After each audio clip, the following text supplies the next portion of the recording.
Well, hi friends. Today we're looking at the Gospel of Mark in the 5-Minute Bible, and the year is 2024. This is the On-House Institute of Biblical Studies. I'm your old pal PapaDale, and I'm a retired pastor, teacher, theologian, and professor with over 50 years of service to the Lord Jesus Christ. If you want to know more about me, there are other videos on this playlist, but for now, let's go. So, the Gospel of Mark presents, let me get my glasses on here so I can see my notes. The Gospel of Mark presents a vibrant and fast-paced account of the life and ministry of Jesus Christ, contributing significantly to the New Testament narratives, generally regarded as the earliest Gospel.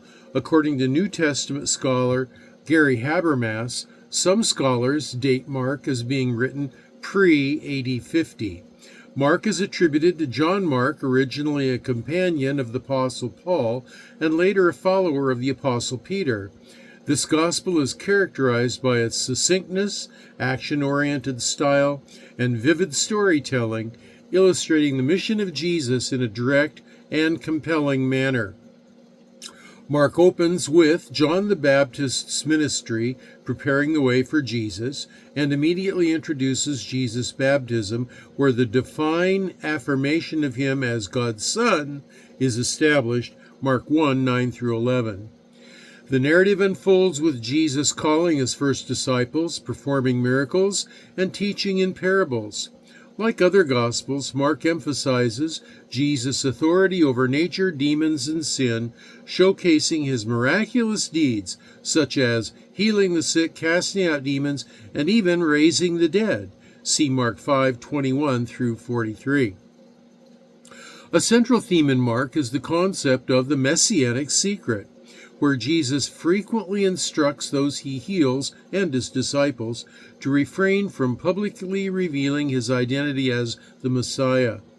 This motif serves to accentuate the misunderstood nature of Jesus' messiahship and the necessity for his suffering and death, contrasting with popular expectations for a political savior. Throughout the narrative, there is a palpable tension between Jesus' divine authority and the misunderstanding of his mission, particularly among religious leaders and even his disciples. The gospel structure is generally divided into two main sections. The first, chapters 1 through 8, focuses on Jesus' Galilean ministry, while the second, chapters 9 through 16, shifts to his journey to Jerusalem and the events leading up to his crucifixion. In the first section, we see a rapid succession of events illustrating Jesus' compassion and power, culminating in Peter's confession that Jesus is the Messiah, Mark 8:27 through 30. This pivotal moment marks the transition to the second section, where Jesus reveals the necessity of his suffering, saying that the Son of Man must be rejected and killed, Mark 8:31. Mark emphasizes the theme of discipleship, urging readers to recognize the cost of following Jesus. The disciples often struggle to comprehend Jesus' true mission, reflecting the challenges that believers face in embracing faith.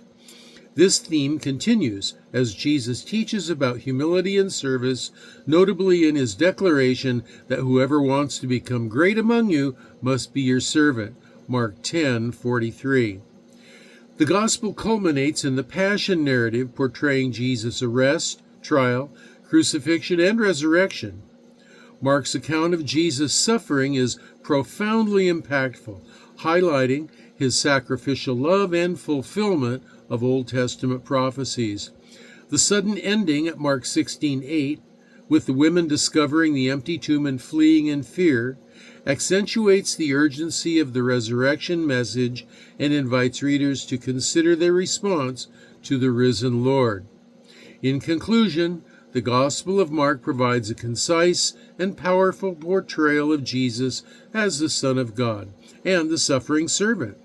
Its emphatic call to discipleship and understanding of Jesus' mission invites readers to engage deeply with the implications of faith and a call to follow Christ amidst challenges.